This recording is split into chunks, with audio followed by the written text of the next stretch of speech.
Allez, c'est parti.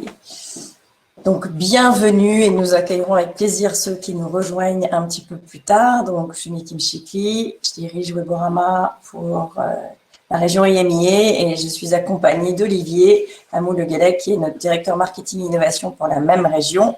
On est ravis de vous accueillir ce matin sur un sujet hautement d'actualité sur l'IDFA, les IDFA. Avant de démarrer, je suis sûre que vous êtes au fait de l'actualité. La concurrence, l'autorité de la concurrence a été saisie en France en octobre et en Allemagne le 26 avril. Donc, c'est l'interprofessionnalisation de nos métiers qui a déposé cette plainte. L'autorité de la concurrence, en tout cas en France, n'a pas statué contre des mesures immédiates contre Apple, mais clairement a ouvert une enquête sur un éventuel abus de position dominante. Donc on est au cœur de l'actualité, ça bouleverse évidemment encore plus le paysage dans lequel nous agissons au quotidien et que nous aimons avec passion. Donc, on va essayer aujourd'hui de décrypter ce qui va se passer au niveau des IDFA, les perspectives, une fois qu'on aura installé iOS 14.5. Alors, on va démarrer tout de suite, histoire de nous mettre dans le bain, avec un petit sondage. Alors, vous avez un onglet sur la droite, sondage. Si vous cliquez dessus, vous pouvez voir apparaître la question suivante. Avez-vous déjà mis à jour votre téléphone iOS 14.5? Oui ou non? Ou, bien sûr, c'est toujours possible, évidemment, vous pouvez répondre que vous n'avez pas d'iPhone. Alors, vous êtes déjà 61% d'entre vous à nous dire que vous n'avez pas d'iPhone. 38% non et 10%, 14%, voilà, ça change. Ah, finalement, vous avez changé d'avis, vous avez un iPhone, vous n'êtes plus que 52% à avoir un iPhone. Voilà, on pourra revenir sur les résultats du sondage d'ici la fin de ce webinaire et sans plus attendre, je passe donc la parole à Olivier qui va nous donner les perspectives. Merci Miki, bonjour à tous. Alors ce petit sondage, je pense qu'il est déjà très intéressant parce que déjà dans les réponses, alors il y a beaucoup de « je n'ai pas d'iPhone », 43%, non 12, 40% n'ont pas encore mis à jour, mais il y a déjà 17% des personnes qui ont mis à jour leur iPhone vers iOS 14. Alors juste avant de rentrer dans un tout petit peu de stats, pour info, iOS en France c'est 25%. Du marché mobile, applicatif, tablette, etc. Donc finalement, 25%, on retrouve un petit peu ce qu'on peut connaître avec les changements qu'Apple a fait avec Safari. Parce que Safari, à nouveau, on est entre 20 et 30% de part de marché, tout confondu, les ordinateurs, les iPhones, les iPads, etc. Donc on va se retrouver à peu près sur les mêmes questions, les mêmes impacts, que ce soit sur ordinateur avec Safari ou que ce soit sur iPhone, finalement, avec les applications. Alors pourquoi on vous a posé cette question sur est-ce que vous avez déjà mis à jour votre téléphone sur iOS 14.5? C'est pas innocent. C'est avant de rentrer dans vraiment les impacts et enfin, qu'est-ce que ça va changer, c'est de se rendre compte à quel point Apple déploie ou pas rapidement cette mise à jour sur les différents téléphones et iPad. Parce que finalement, Apple a un bon historique de taux d'adoption, hein. C'est-à-dire que Apple est un bon élève, les gens installent assez rapidement les différentes versions. Donc, on a trouvé quelques petites statistiques en ligne. Donc, typiquement, sur iOS 14.3, qui était l'une des dernières versions majeures qui est sortie donc en décembre, il a fallu 6 semaines pour atteindre un taux d'adoption de 60%. Donc, en un mois et demi, on a 2 tiers, pardon, finalement, des utilisateurs qui ont installé la dernière version d'iOS. Donc, c'est très rapide. Suivi de petites mises à jour mineures, enfin, il y a une autre mise à jour majeure, pardon, qui est 14.4, 6 semaines à nouveau, bon, un petit peu moins, 4 semaines pour atteindre les 2 tiers, et au bout de 6 semaines, on est à 73%. Et depuis, on est sur des mises à jour mineures, donc iOS 14.4.1, et là, on se rend compte quand même que le taux d'adoption, effectivement, des 60%, les 2 tiers, on est vraiment à 3 semaines. Donc, en moins d'un mois, on se retrouve avec 2 tiers des utilisateurs qui ont installé la dernière mise à jour de l'iPhone. Ça se retrouve sur la toute dernière version encore que l'on avait jusqu'à dimanche, finalement jusqu'à lundi, avant 19h sur iPhone. À nouveau, 3 semaines, en 3 semaines, 66% d'adoption finalement de la nouvelle version. Si on les regarde, effectivement, c'est toujours très rapide, très bon taux d'adoption. Donc les utilisateurs, d'une part, sont toujours intéressés évidemment par la nouveauté, ce sont des mises à jour gratuites, ce sont des mises à jour de plus en plus rétro-compatibles, donc qui fonctionnent sur des téléphones assez anciens, on va dire, là où historiquement Apple ne supportait plutôt que les téléphones récents. Donc du coup, beaucoup d'installations. Et en plus, là, je pense que sur la nouvelle version, donc c'est trop tôt, ça a commencé le déploiement lundi soir, mais sur la nouvelle version, Apple a déployé une petite fonctionnalité qui, en plus, je pense, va motiver certains utilisateurs à installer la nouvelle mise à jour. J'en fais partie. C'est des petites fonctionnalités, hop, je vais d'abord ça, c'est des petites fonctionnalités toutes simples qui simplifient la vie. Donc typiquement sur les téléphones depuis l'iPhone 10, si je me trompe pas, on peut déverrouiller son téléphone avec sa tête et non plus avec son doigt. Le problème, c'est que vous le savez, en ce moment, on porte des masques et du coup, avec ces masques, bah, on ne peut pas déverrouiller et on se retrouve à nouveau à taper son code. Pour les utilisateurs qui possèdent une Apple Watch, maintenant, ce n'est plus nécessaire. Finalement, en portant le masque, le téléphone se déverrouille sans qu'on ait enlevé le masque, sans qu'on ait à taper son code. Ça, c'est des petites fonctionnalités qui, surtout par les temps qui courent, nous règlent beaucoup de soucis, nous font gagner du temps et qui vont pousser les utilisateurs à installer cette mise à jour parce que forcément, c'est de la facilité, c'est du temps gagné. Donc il faut s'attendre typiquement sur ce type d'utilisateurs, c'est qui ont une Apple Watch et un téléphone Apple avec Face ID, à une installation très rapide parce qu'on gagne du temps. J'en fais partie, j'étais le premier à l'installer pour gagner justement ce précieux temps-là. En dehors du motif de l'installation et des taux d'adoption finalement, du temps qui passe avant que tout le monde adopte finalement ces mises à jour, je voulais aussi vous montrer un peu les choix des utilisateurs concernant le traçage publicitaire sur iPhone et sur Android, pour comparer un petit peu les choix qui ont été faits et l'évolution dans le temps. Sur iOS, on pouvait déjà dire je ne souhaite pas partager mon IDFA. Donc l'IDFA, c'est l'identifiant publicitaire propre aux environnements iOS. Sur Android, ce sont les GAID. Donc c'est juste un identifiant. On peut comparer ça à un identifiant cookie en soi, sauf qu'il vit uniquement dans l'univers applicatif du téléphone. Et on se rend compte quand même que en 2016, finalement, le taux, donc Limit Ad Tracking, LAT, sous iPhone était déjà très important. Donc des gens qui allaient dans leurs réglages, et c'était caché, hein, c'est dans les réglages, dans des sous-menus, il y avait déjà presque 15% des utilisateurs qui avaient décidé de limiter ce suivi publicitaire. En 2020, plus de 30% avaient décidé de limiter ce suivi publicitaire. Donc ça, c'était avec l'ancienne méthode qui était particulièrement cachée, difficile à trouver. On se rend compte que sous Android, d'ailleurs, en passage, ces taux sont très bas, ils ont même baissé avec le temps à un niveau particulièrement bas, en dessous de 5%, 2% et quelques.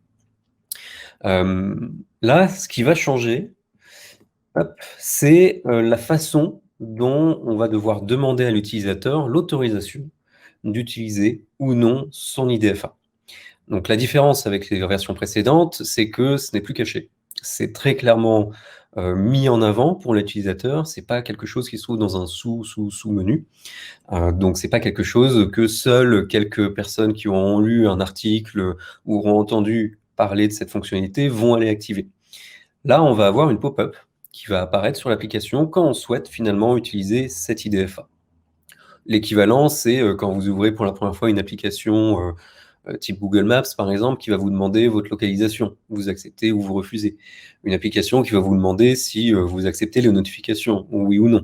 C'est le même principe. C'est le même principe, sauf que cette fois-ci, c'est pour l'IDFA, pour le suivi publicitaire dans d'autres applications et sites Internet. Si le traçage est refusé, si l'utilisateur, ici par exemple, clique sur Ask App Not to Track, on ne reçoit pas d'IDFA. On ne va pas pouvoir mettre en place de pixels de tracking. Donc, au global, pas de tracking. Au global, pour cet utilisateur, sur cette application, pas de tracking.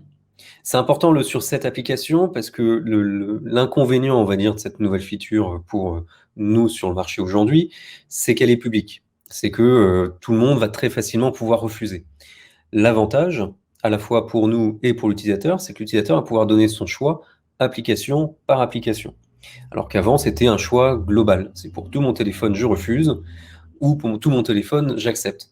Là, l'utilisateur, il peut dire soit, à nouveau, dans mes réglages, pour tout le téléphone, je refuse, soit je ne vais pas dans ces réglages-là, et application par application, je vais pouvoir dire bah, j'accepte ou j'accepte pas.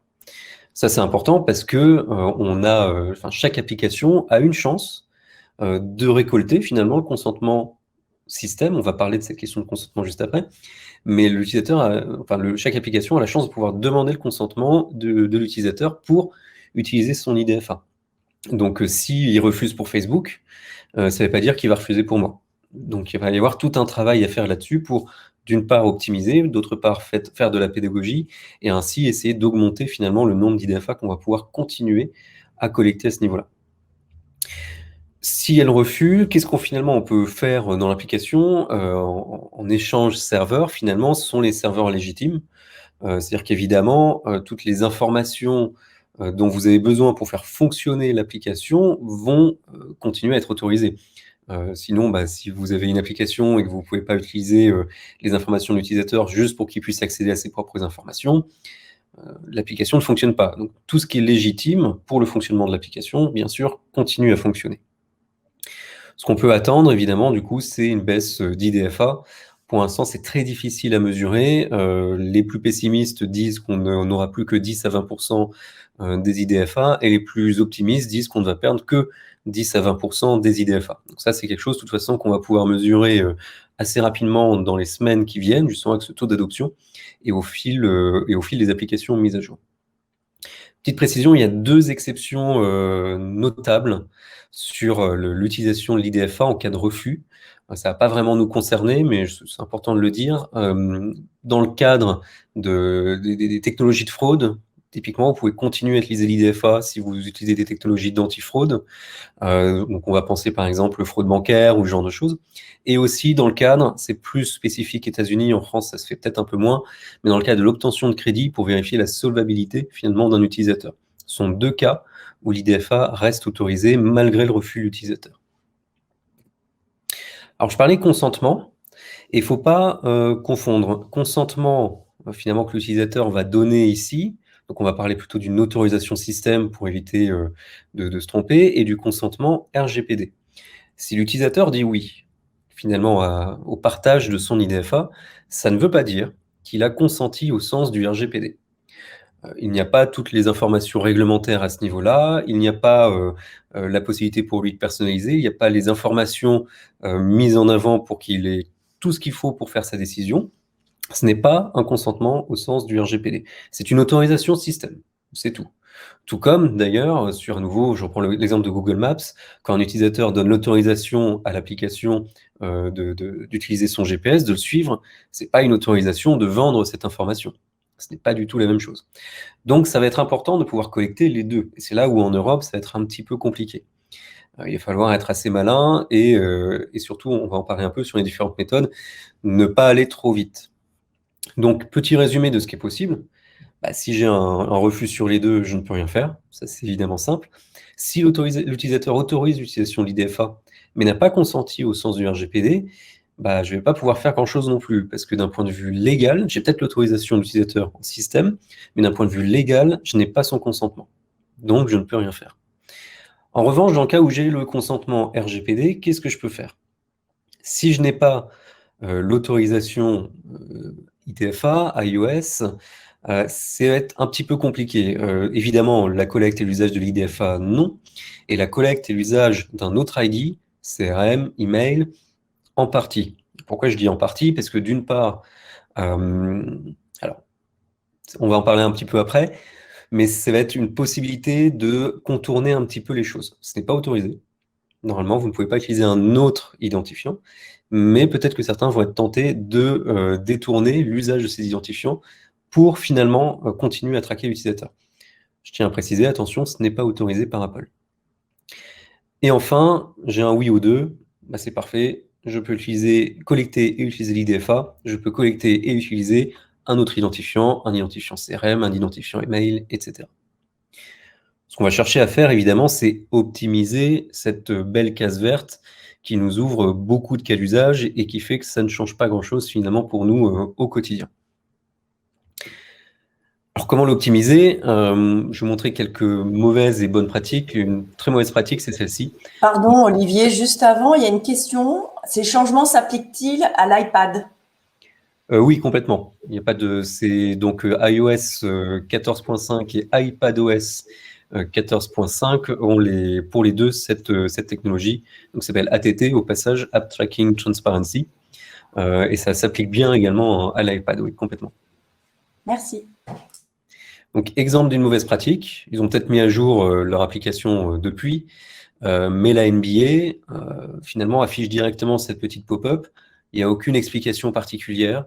C'est juste, voilà, vos données vont être utilisées pour vous proposer une meilleure expérience publicitaire personnalisée. Bon, ok, et alors?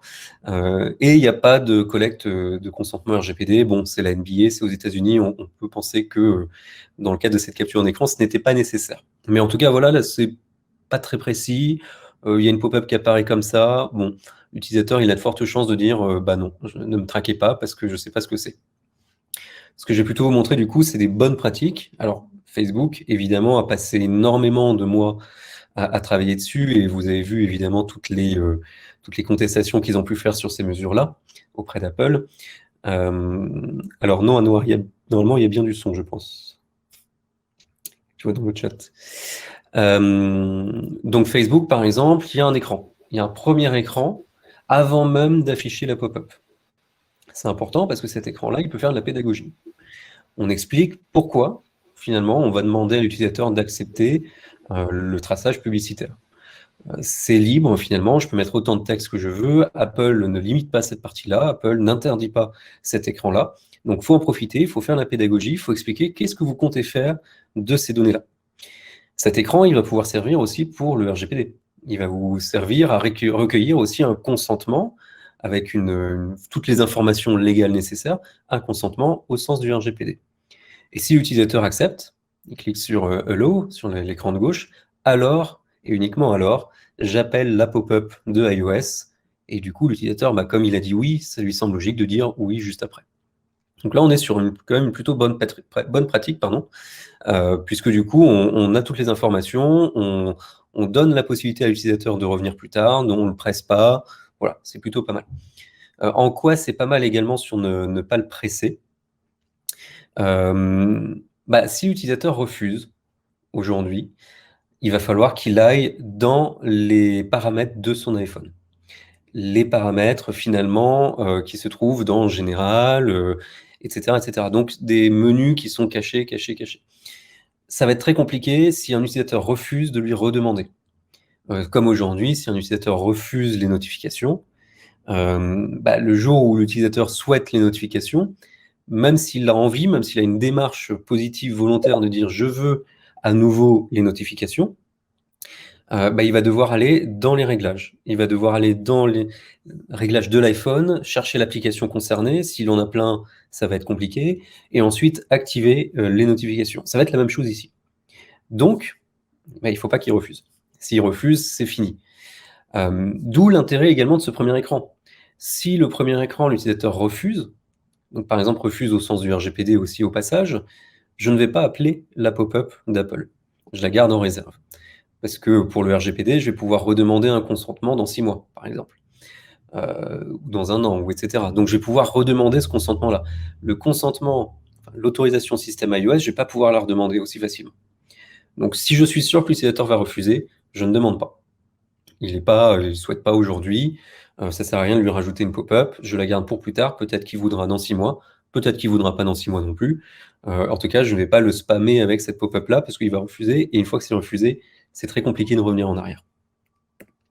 Un autre exemple, donc là ici c'est Adjust, avec une fenêtre un peu plus fun, un peu plus jolie, voilà, il y a quelqu'un qui fait du shopping, j'explique à nouveau pourquoi. Je peux donner plein d'informations, je peux prendre un consentement RGPD au passage. Voilà. À ce niveau-là, j'ai une bonne expérience finalement de l'utilisateur pour récupérer de l'information, pour récupérer l'autorisation, pardon, et pour récupérer le consentement RGPD aussi au passage. Imaginons maintenant que l'utilisateur refuse, tout simplement, hein, il ne souhaite pas utiliser les IDFA, donc on va rentrer dans du concret sur l'activation. Comment j'active sans IDFA? Alors évidemment, il y a du classique, hein, je peux activer de toute façon de manière anonyme. Je fais un ciblage général, je choisis un réseau d'applications thématiques, un réseau de jeux, donc des régies, hein, tout simplement, qui sont déjà là, qui vont pouvoir vous dire, bah voilà, moi globalement, mon jeu, j'ai peut-être la socio-démo indirectement, mon jeu, il est joué par des 18-35 ans. Bon, voilà, je peux peut-être faire des ciblages de ce type-là. C'est pas très précis, je vous l'accorde, mais en tout cas, l'activation publicitaire, en dehors du ciblage, elle n'est pas bloquée. Je peux continuer à faire de la publicité. Ça, ça n'est pas interdit, loin de là. Mais je vais perdre en précision. Notre but, ça va être au contraire de regagner un petit peu en précision, tout en respectant, évidemment, toutes ces règles. Il y a une première chose qui est importante, qui est autorisée par Apple, hein, c'est pas un détournement, c'est cibler de manière anonyme avec des enrichissements locaux. Donc en fait, tout simplement, j'ai un utilisateur qui est sur son application, il fait un certain nombre d'actions. Toutes ces actions-là, je peux les segmenter, c'est de la donnée, et je peux les garder dans l'application. Tant que je ne les envoie pas à un acteur tiers, il n'y a pas de problème. J'ai pas besoin d'IDFA, j'ai pas besoin, voilà, je garde ces informations au sein de l'univers applicatif. Ce qui fait que, bah, typiquement pour les réseaux sociaux, c'est un gros avantage, parce que j'ai un comportement sur mon application, j'ai potentiellement de la socio-démo sur mon application, j'ai des actions d'intérêt pour tel ou tel produit sur mon application. Tout ça, c'est une donnée qui va être liée à l'utilisateur et qui va rester stockée dans l'application. Elle ne va pas en sortir. Moi, annonceur, ensuite, bah, je souhaite trouver, donc évidemment, le cas Facebook va être le plus logique, mais je souhaite trouver des 18-35 ans qui sont intéressés par le bio. Bah, finalement, si c'est des informations, si c'est des comportements qu'ils ont eu dans l'application, je vais avoir aucun problème à pouvoir les cibler de cette façon. Donc, c'est là où c'est important sur ces modifications côté Apple.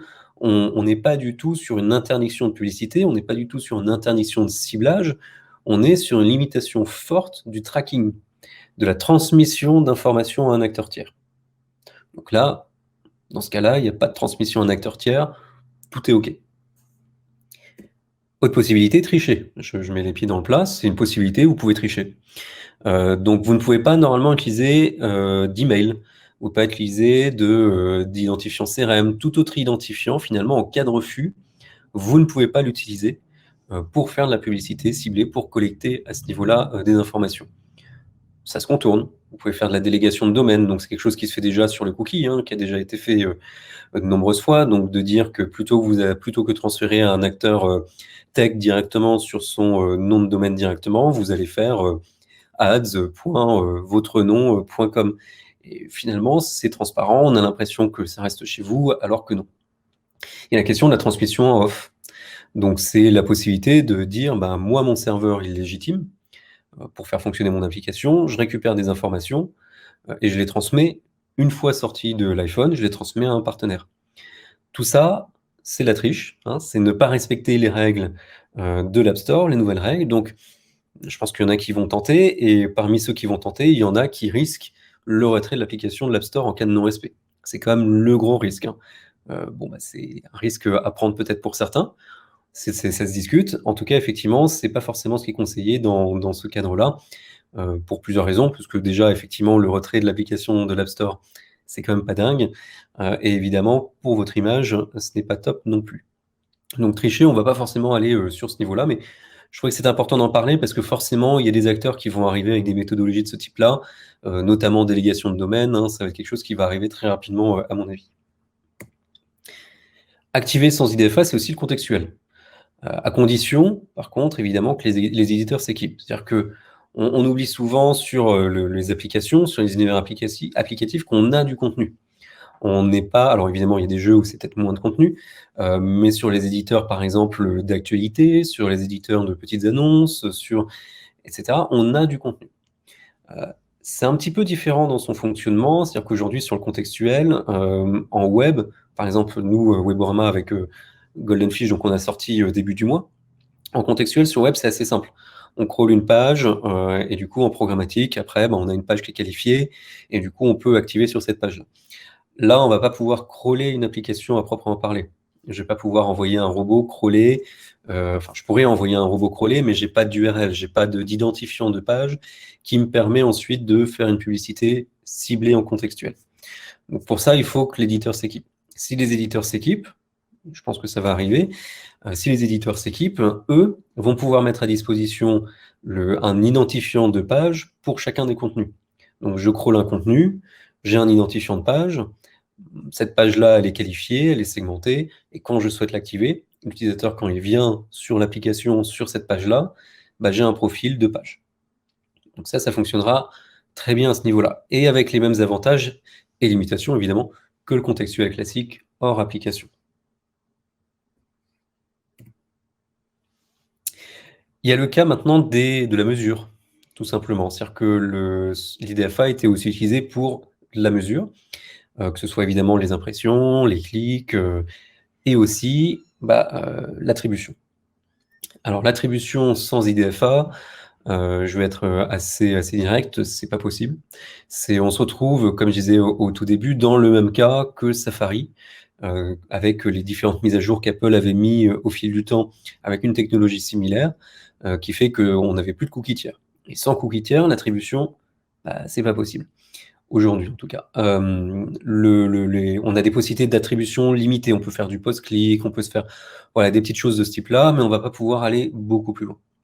En revanche, ce qu'on va pouvoir faire, et ça aussi, c'était un cas prévu par Safari à l'époque. Donc en fait, à nouveau, Apple ne fait qu'une copie, d'une certaine façon, de ce qui a été fait sur Safari au global pour les ordinateurs, sur l'univers applicatif iOS et iPadOS, du coup. Ce qui va pouvoir être mis à disposition, c'est une technologie, alors je ne vais pas forcément passer dans le détail du schéma, mais une technologie pour faire de l'attribution, notamment dans le cas de la promotion d'une application.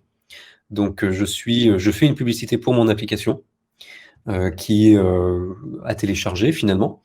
L'utilisateur va cliquer sur la publicité, il est redirigé dans l'App Store, l'utilisateur va télécharger l'application, va la lancer, et au moment de la lancer, finalement, je vais pouvoir faire un lien grâce à Apple, grâce à une technologie qui est chez eux, de façon complètement anonyme pour faire mon attribution. Donc je vais pouvoir dire, OK, ce lancement d'application, là j'ai une application, un utilisateur qui lance l'application pour la première fois. Au moment où elle est lancée, finalement, je vais avoir une petite technique qui va être mise en place pour que je sache, est-ce que finalement, il a juste téléchargé comme ça, et voilà, il l'a trouvé autrement, ou est-ce que ce lancement et donc cette installation est attribuée à une publicité que j'ai pu faire dans une autre application. Donc, je vais avoir de la statistique. Je vais avoir de la statistique d'attribution disponible sur ce cas d'usage, notamment dans le cas de la promotion d'une application. Alors, c'est pas innocent, hein. Pourquoi? Parce que notamment, vous avez de la publicité dans l'App Store. Vous pouvez mettre en avant une application dans l'App Store. Pas oublier qu'Apple fait aussi de la publicité. Donc, c'est pas innocent que ce cas-là soit spécifiquement prévu par Apple. On arrive sur la fin de la présentation. Pour résumer, ce qui est important de montrer, c'est qu'on va avoir deux systèmes qui vont cohabiter. On ne sait pas avec quelle proportion encore, pour l'instant. Est-ce qu'on va avoir beaucoup, finalement, d'acceptation des utilisateurs, de partage d'IDFA? Et dans ce cas-là, pour faire simple, rien ne change. Je peux évidemment activer de façon anonyme, je peux faire du contextuel, mais je peux surtout faire l'activation ciblée, construire des profils publicitaires, les transmettre hors application à d'autres acteurs. Je peux faire du frequency capping, je peux faire de la visibilité, etc. Sur la mesure, j'ai tout le classique, clic ou clic unique, impression ou impression unique, toutes les attributions possibles et imaginables. Pareil avec la contribution. Je peux aussi même aller un peu plus loin et faire de liens entre l'application et un navigateur web. Je peux faire du cross-device. Je peux faire ce genre de choses une fois que l'utilisateur accepte. Si l'utilisateur refuse, tout ça, je le perds. Là, je rentre dans les cas que j'ai définis sur comment on active sans IDFA, donc l'anonyme, le contextuel, le localement ciblé, donc uniquement avec les données collectées dans l'application et qui n'en sortent pas. On peut quand même construire des profils publicitaires, du coup, c'est pas interdit, mais je vais pas pouvoir les transmettre. Je vais pouvoir uniquement les garder dans mon application. La visibilité n'est pas forcément impactée à ce niveau-là. Et sur les mesures, là, on perd un petit peu à nouveau en précision. Clic, juste le clic, pas l'unique. Impression, juste l'impression, pas l'unique. L'attribution, plutôt pour l'attribution post-installation d'une application. On va voir, c'est un peu tôt, mais on va voir ce qu'on peut faire sur le post-clic. C'est probable qu'on puisse quand même faire un peu de post-clic, mais pas grand-chose de plus. Donc, forcément, moins d'informations. Moins d'informations en cas de refus. C'est là où ça va être important de voir quelle va être la part, parce que si on se retrouve sur du 80% qui acceptent et 20% qui refusent, l'impact est peut-être pas forcément aussi important qu'on peut l'imaginer. Si c'est l'inverse, si on se retrouve avec 10-20% d'acceptation dans le parc global iOS, là, à ce niveau-là, il vaut mieux se concentrer, je pense, sur deux types finalement d'activation, c'est le contextuel et l'activation localement ciblée. Parce que ça va être les deux qui vont être simples à mettre en place, finalement, et deux qui vont pas nécessiter d'informations complémentaires de l'utilisateur, qui vont pouvoir tourner pendant très longtemps et qui vont rester suffisamment précises. Sur la mesure, par contre, là, on n'a pas beaucoup de choix, on va devoir se contenter effectivement de ce qui est mis à disposition par Apple là-dessus. Voilà pour ce point d'étape. Merci beaucoup, Olivier. Il n'y a pas de questions supplémentaires. On a une audience nombreuse, mais très calme ce matin. Ah, alors, il y a peut-être quelques questions qui arrivent. Attendons. En cours de rédaction, peut-être. Alors, question.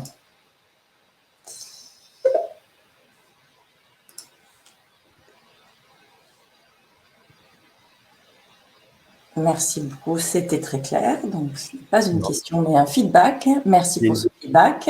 Il y a une question Google, dans l'onglet questions. Google prévoit-il la même chose avec son GA-ID?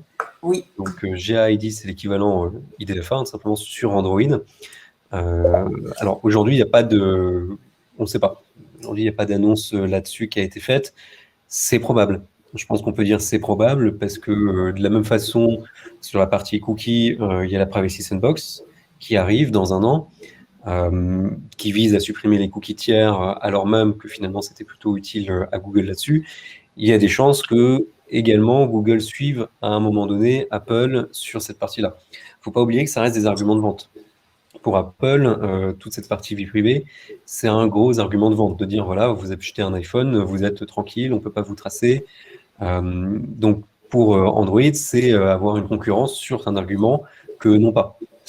Donc, c'est probable qu'à un moment donné, effectivement, de la même façon que Apple sur les DFA, que Google prévoit des mesures similaires dans le but de rattraper un peu cet argument de vente et de dire, finalement, Android ou Apple ou iOS, là-dessus, il n'y a pas vraiment de différence sur le traçage publicitaire, on fait pareil. Pour l'instant, en tout cas, on n'a pas connaissance d'une quelconque date ou autre. Vu le temps que prend la Privacy Sandbox, qui est quand même sur 2 ans au total, depuis que ça a été annoncé, donc janvier 2020, prévu pour début 2022. Donc on est sur des durées très longues. Il est probable que ce soit la même chose si à un moment donné ils font ça sur les GID, qu'on soit sur le même type de durée, à savoir voilà, du long terme. Et à la Google avec Privacy Sandbox, à la différence de Apple, avec de la réflexion, avec de la discussion avec la profession. On essaye de trouver d'autres solutions de fonctionner sans GAID, mais toujours avec un fonctionnement correct.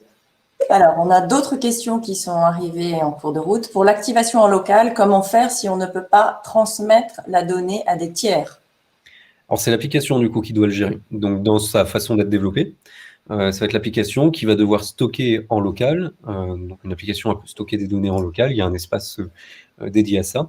Et en stockant cette application, finalement, en stockant ces données, l'application, elle va pouvoir, quand elle reçoit un ordre publicitaire d'un serveur, donc elle peut quand même recevoir un ordre extérieur, il n'y a pas de souci. Elle va recevoir un ordre publicitaire. Il y a un utilisateur qui ouvre l'application. Je reçois un ordre publicitaire, je reçois une banque finalement publicitaire disponible. Je sais que l'utilisateur en local est intéressé par le bio. Je vais aller chercher la publicité qui correspond à un annonceur qui fait du bio en ce moment. Donc ça, c'est vraiment dans la façon de développer l'application. Il n'y a pas de spécificité Apple ou autre à ce niveau-là. C'est vraiment, j'ai la donnée en local, je la stocke en local. Et quand l'utilisateur vient, je vais aller chercher à l'extérieur pour ramener plutôt, c'est dans ce sens-là, je ramène de l'information. Et donc, je ramène une publicité qui va correspondre à un intérêt local. Par contre, effectivement, je ne peux pas la transmettre. Donc, si l'utilisateur a, si je prends à nouveau le cas de Facebook, il a Facebook sur son téléphone et Facebook sur son application, les données ne vont pas parler. Donc, je peux être intéressé sur le bio sur mon téléphone et intéressé par, je ne sais pas, la musique sur mon iPad sans que ce soit réconcilié. Il n'y a pas de cross-device. Merci. Alors, quid de la réaction de Facebook? L'impact de la décision d'Apple risque d'avoir bien plus de conséquences que dans la présentation, surtout pour le Facebook Audience Network et les personnes en charge des stratégies d'acquisition. Alors sur Facebook, leur plus gros problème, il est vraiment sur la mesure. Parce que sur l'activation, finalement, c'est dans leur univers applicatif, ils sont pas trop gênés. D'ailleurs, la position de Facebook a un peu évolué. Au tout début, évidemment, ils se battaient, enfin, ils continuent en soi à se battre contre cette mesure d'Apple. Mais je ne sais pas si vous aviez vu, je crois que c'était en début d'année, janvier ou février, Mark Zuckerberg qui justement avait, dans une interview, plutôt indiqué que ça l'arrangeait d'une certaine façon. Pourquoi? Parce que les gens allaient aller sur Facebook, parce que Facebook est une alternative pour pouvoir annoncer sans IDFA, pour pouvoir annoncer avec de l'information utilisateur sur iPhone et ailleurs. Donc, ils prévoyaient plutôt une augmentation de leurs revenus suite à cette décision d'Apple. Donc, au début, ils se battent beaucoup contre. Finalement, je pense qu'ils ont vu qu'il pouvait quand même y avoir du revenu pour eux, parce que c'est plus simple, tout simplement, pour les annonceurs à ce niveau-là, surtout les petits annonceurs, d'aller directement avec Facebook sur ce sujet-là. En revanche, effectivement, ça leur pose beaucoup de problèmes sur la partie mesure. Parce que, et évidemment, sur le lien avec l'application Instagram, parce qu'il y a tous ces liens, donc cross-device, cross-app, qui ne peuvent pas se faire. Mais en revanche, mais par contre, sur la partie mesure, par contre, effectivement, ils sont assez embêtés. Parce que tout le network, comme vous dites, avec les balises like et pas que d'ailleurs, et toutes les balises qui sont posées sur les sites internet, tout ça aujourd'hui, ça sert à faire du lien entre un comportement browser et un comportement in-app. Tout ça, ils vont le perdre. Donc effectivement, c'est toute cette notion de cross-device et de cross-application qui aujourd'hui leur est très, très utile, qui vont perdre. Donc il va y avoir des impacts aussi évidemment sur la mesure et potentiellement la mesure, elle sert à la performance. Donc forcément, l'impact, il va servir aussi, il va arriver sur la performance aussi, sur l'activation. Aujourd'hui, on ne peut pas vraiment le dire, on ne sait pas dans quelle mesure, pour utiliser encore ce mot. Mais bon, c'est l'impact là-dessus, il va falloir qu'on regarde dans les semaines qui viennent à nouveau. Mais à nouveau, voilà, dans le cas de Facebook, c'est pas tant l'activation. L'activation, ça les arrange, presque, on va dire. Les réseaux sociaux, de façon générale, justement grâce à toutes ces données locales, que ce soit Facebook, que ce soit TikTok, que ce soit Twitter et autres, eux vont avoir énormément de données en local qu'ils vont pouvoir utiliser. On passe de plus en plus de temps sur nos applications Facebook et Twitter que sur la version web. Et puis, on a encore une autre question. Donc, pour les données en local, c'est uniquement dans le storage de l'application, dans le device concerné, ou plutôt les données collectées dans la même application à l'issue de différents devices? Alors, normalement, c'est dans un device, une application, un device, dans le sens où si j'avais besoin de communiquer avec un autre device, même si c'est la même application, j'ai besoin d'un identifiant. Donc, j'ai besoin, par exemple, de l'IDFA. Si l'utilisateur refuse l'usage de l'IDFA, je ne peux pas faire cette réconciliation-là. Donc, il y aura peut-être un assouplissement là-dessus, parce qu'effectivement, en soi, on peut se dire, j'ai la même application, j'ai juste des utilisateurs qui ont plusieurs devices. Donc, je ne pense pas que ce soit le cas où Apple soit le plus méchant, on va dire, le plus strict sur la façon d'appliquer les choses. Mais en soi, quand on lit strictement les guidelines de l'Apple Store, de l'App Store, pardon, quand on lit strictement la FAQ qui concerne ça, c'est local au sens de l'application dans un device, dans un téléphone. Maintenant, voilà, ça c'est l'interprétation stricte. Est-ce qu'ils sont aussi stricts que ça? Je ne sais pas.